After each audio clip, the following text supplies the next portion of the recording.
여러분 안녕하십니까? 아침의 매일경제 이상훈입니다. 먼저 오늘 아침 신문들의 일면 기사부터 바로 전해드리겠습니다.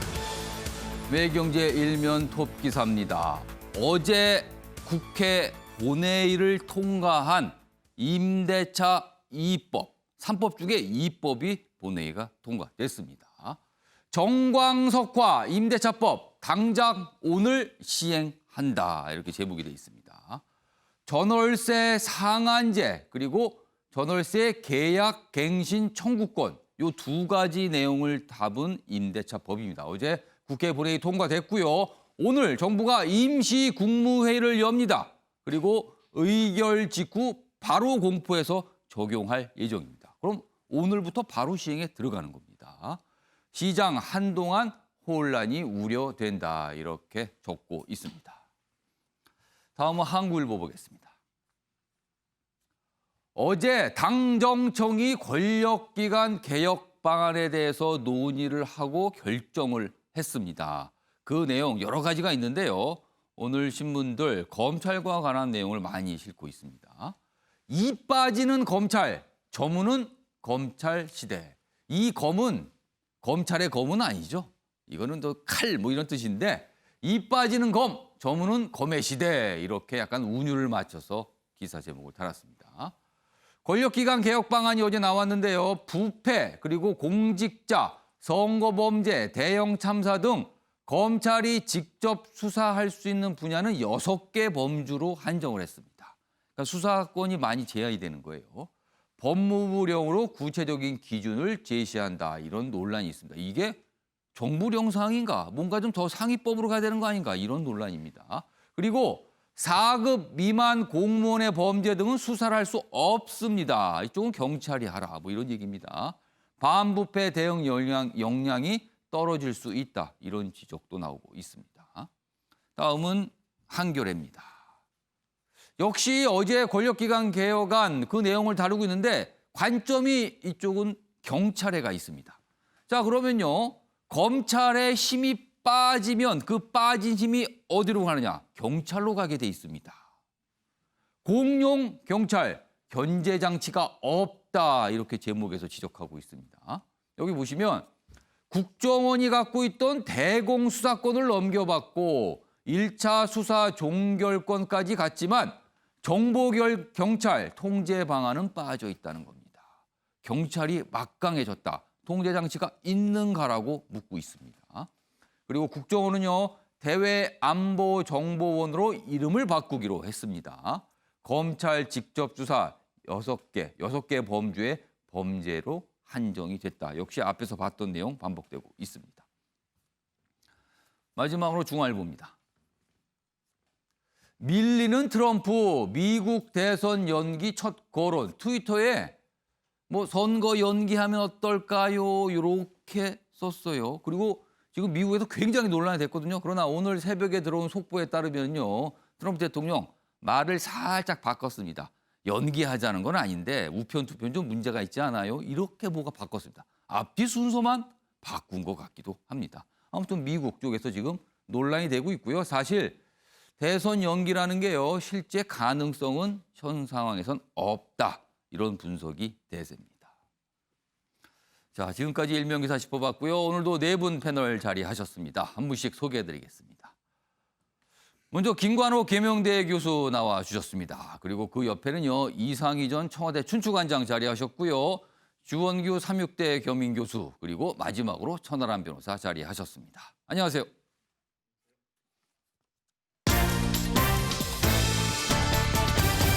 오늘 다룰 주요 이슈들을 정리했습니다. 아침을 여는 키워드, 7월 31일 금요일 순서가 화면에 준비되어 있습니다.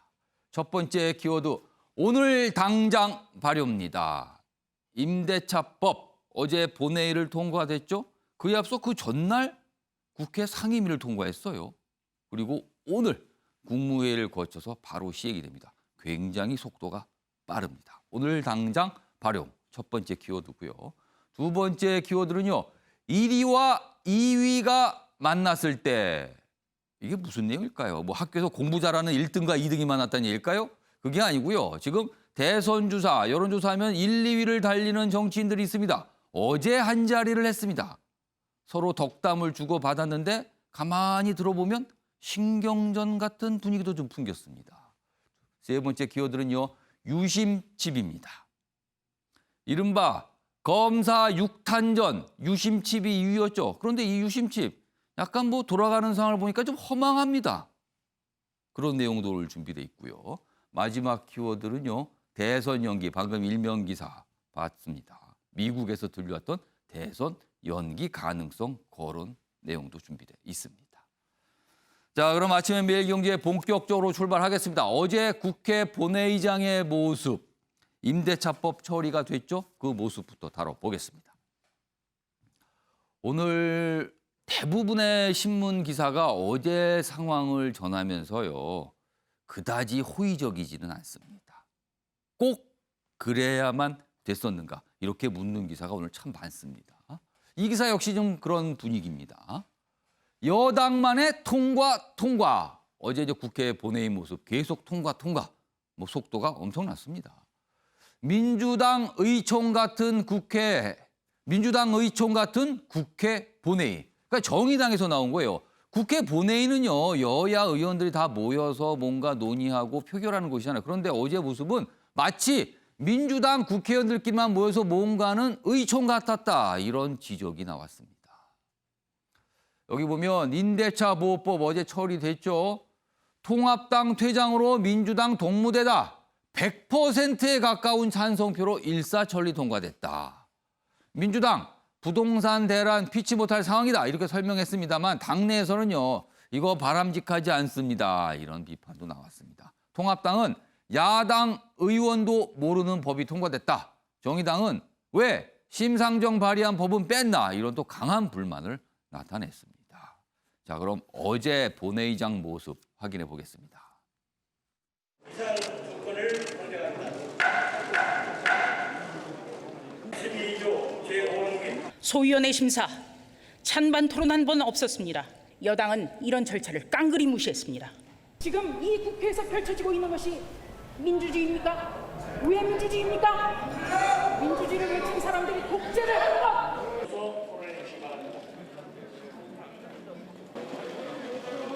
찬성 반대 토론하셨으면 들으셔야 되는데 나가시면 안 되는데, 그죠? 소위원회 심의를 거치지 않았다고 말씀하시는데 소위원을 구성하지 못했기 때문에 소위원회 심사하지 못했습니다. 소위원을 구성하지 못한 것은 바로 미래통합당이 약속을 지키지 않았기 때문에 소위원을 구성하지 못했습니다. 저희 이번 개정안은 시장의 혼란을 최소화하고 법의 개정으로 따른 임차인의 갑작스러운 부담을 최소한으로 줄이기 위한 최소한의 보장 장치를 줬다는 말씀을 드리겠습니다. 주택임대차보호법 일부 개정 법률안 대안을 의결하도록 하겠습니다. 투표해 주시기 바랍니다.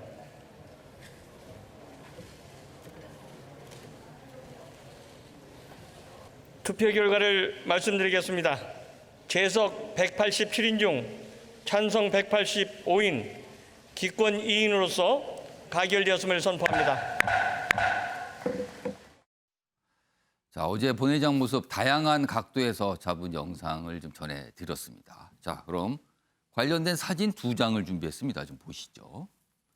여기 보면요, 여기 보이시죠? 주먹을 불끈 쥔 인물, 김태년 더불어민주당 원내대표입니다. 어제 법안이 통과가 되자 주먹을 불끈 쥔 겁니다. 어떻게 보면 굉장히 해냈다, 기쁘다, 뭐 이런 표시일 수 있습니다. 지금 이 모습이 하나 포착이 됐고요. 그 옆에 사진으로 갑니다. 주택임대차보호법 일부 개정 법률안 대안, 이 법안이 어제 처리가 된 건데요. 그럼 과연 얼마나 찬성을 했을까 보시죠. 녹색이죠. 녹색이 만약에 찬성이거든요. 여기 보시면 어제 투표에 참가한 인원이 국회의원이 187인, 찬성이 185인입니다. 반대는 없었고요. 기권은 2명. 자, 그럼 찬성률이 98.93%, 99%의 찬성률이었습니다. 자, 이 얘기 좀 해보겠습니다. 주원규 교수님하고 천하람 변호사는요, 어제 상황에 대한 의견을 좀 적어주시기 바랍니다. 지금 이 부분에 대해서 오늘 많은 언론들이 내용을 상세히 전하면서도요, 각각의 약간 시각들을 좀 드러내고 있거든요. 그런데 이 내용에 대해서 앞에 기사 좀 보시죠. 다시 한겨레 기사 다시 한번 보겠습니다. 민주당 의총 같은 국회 본회의였다 이렇게 지적을 하는 기사입니다. 자, 이 사항에 대해서 주원 교수님하고 천하람 변호사는 어떻게 보셨는지 지금부터 의견 좀 들어보겠습니다. 먼저 주원 교수님.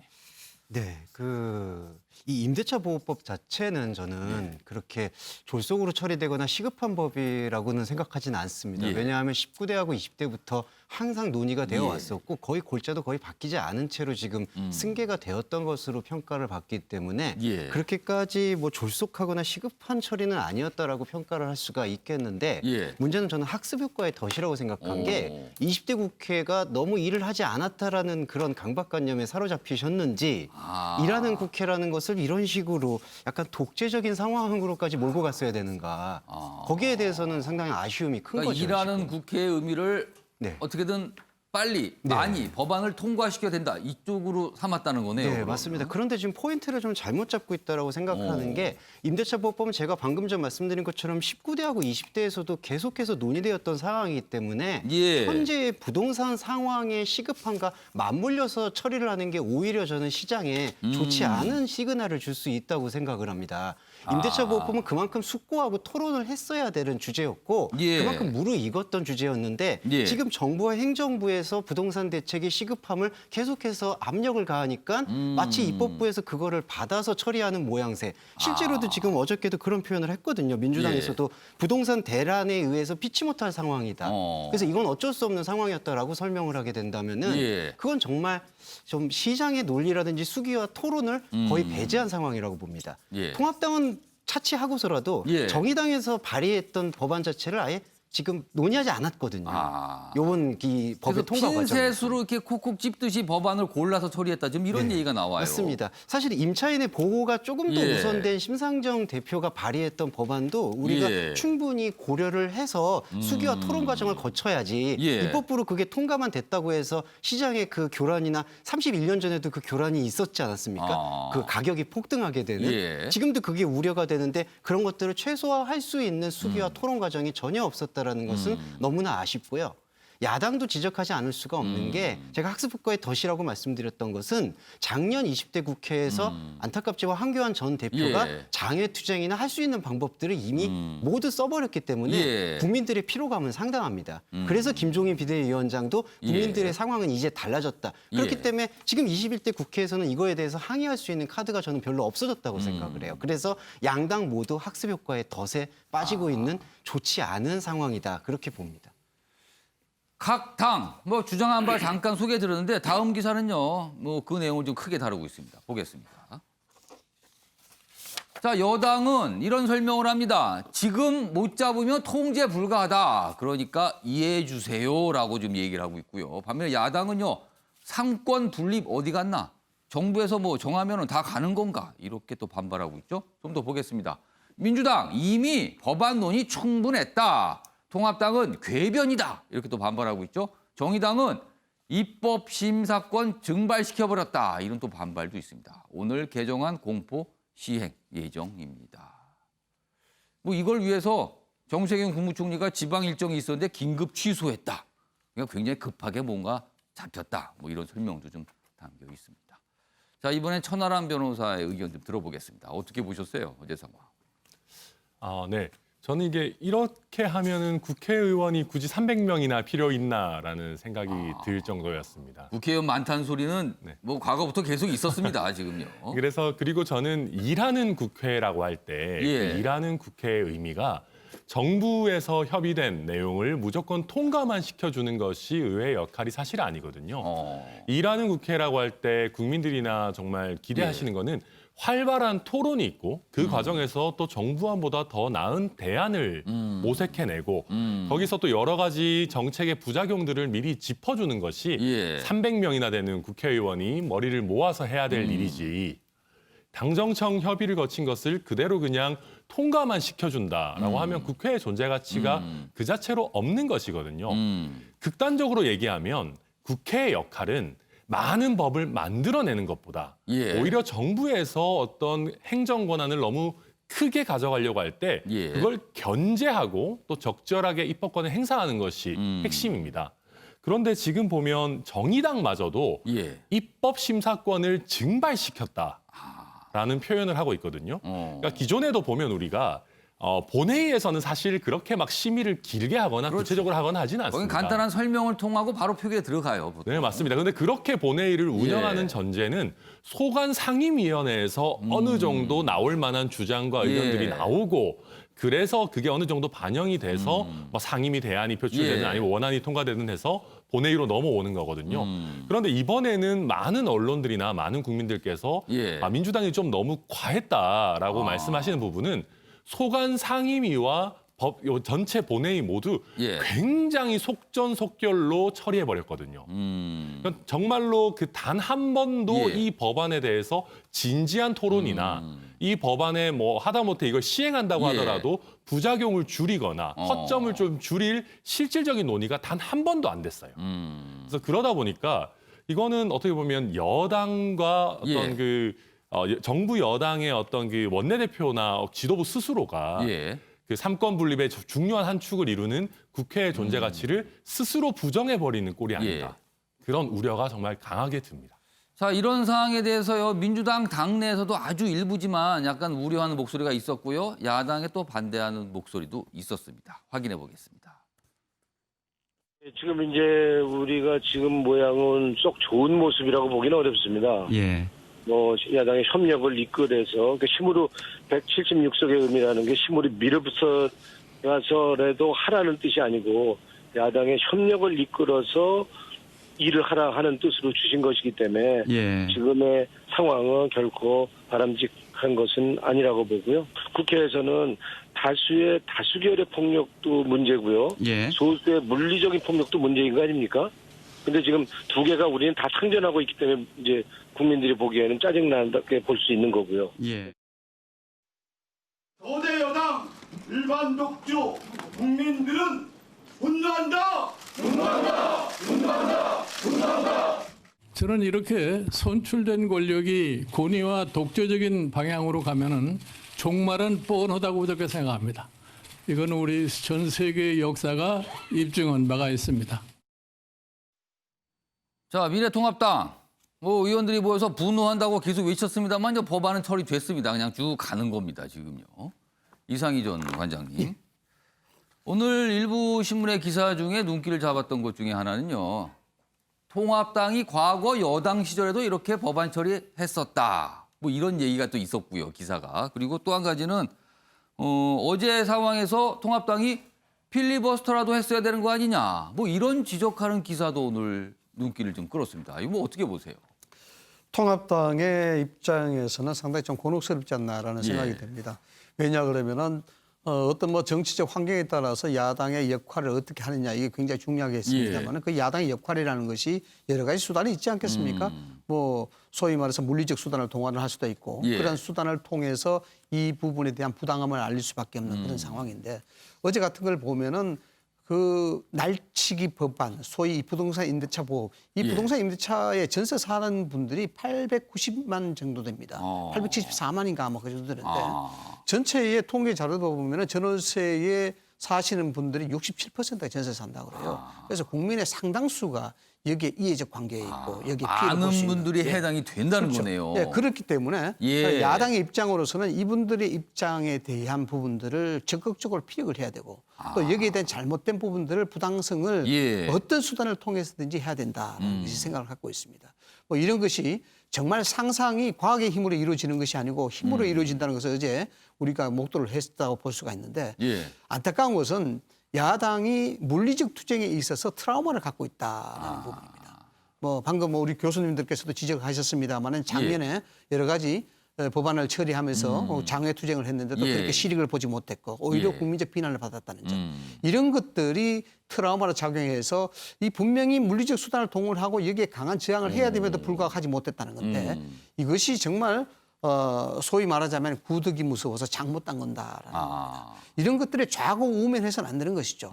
어떤 상황이 있다 하더라도 설사 국민적 비난이 여기에 대해서 긍정적이지 않다 하더라도 정당이 생각해 봤을 때 정당의 정책적 이념과 가치와 철학을 반영해 봤을 때 이것이 문제가 있다라고 본다 그러면 어떠한 수단이라도 해야 된다는 것입니다. 더군다나 국회에서는 필리버스터라는 어떤 유해한 수단이 예, 있지 않습니까? 그런 것을 통해서 예. 여기에 대해서 강한 부정적 의미를 물리적 행동이라든가 행태로서 표현을 해줘야만이 국민들이 그걸 보고 자극을 받고 또 국민들이 그걸 보고 잘못된 점을 예. 알 수 있다는 것이죠. 예. 그래서 야당이 이러한 모습을 보이지 않는다 그러면 국민들은 아 그냥 대충 넘어갈 수도 있구나 또는 별 문제 아니구나라고 생각할 수 있는 예. 겁니다. 이게 왜 별 문제 아닙니까? 아. 젖어 사는 사람들이 직접 피해를 보거나 예, 상당히 예. 문제가 생길 수도 있는 그런 위기가 있고 극적인 어떤 상하의 그 영향이 있는 그런 문제인데 그렇다 그러면은 그래도 트라우마가 있다 하더라도 어제 같은 경우에는 하다못해 피켓 시위라도 해야 되는 것이고 여기에 나와서 국회 정문에 나와서 정말 국민들한테 죄송하다는 어떤 석고 대조도 해야 되는 부분이고 다양한 행동과 퍼포먼스를 통해서 이 부분의 부당성을 알려야 되는데 그렇지 못했다는 점에서는 저는 굉장히 안타깝다라는 생각을 합니다. 아까 말씀 중에 약간 오해를 날 수 있는 대목이 있었는데 아까 물리적인 행동 말씀하시는데 과거 같은 그런 폭력적인 행동 말씀하시는 건 전혀 그럼요. 아니죠. 예, 아까 물리적인 말씀하신 것은 뭐 폭력을 수반하는 피켓 것이 아니고. 시위라든가 필리버스터 이런 말씀을 하신 걸로 이해하겠습니다. 그러니까 물리적인 부분은 우리가 자꾸 예. 옛날에 자꾸 폭력적 수단을 예, 이해하는데 예. 물리적 수단은 그런 부분에 단어 해석으로 해서는 안 되는 것이죠. 예. 그러니까 다른 방법이 있다. 피켓 시위라든가 이런 건 능히 할 수 있는 내용이었는데 그런 것조차도 어제 없었다. 이렇게 좀 지적을 하신 걸로 이해됐습니다. 참 많은 분들이 답답하다고 얘기하십니다. 뭐 이렇게 좀 안 됩니까? 합의가? 협치가? 뭐 이런 말씀하시는 분 어제 많았습니다.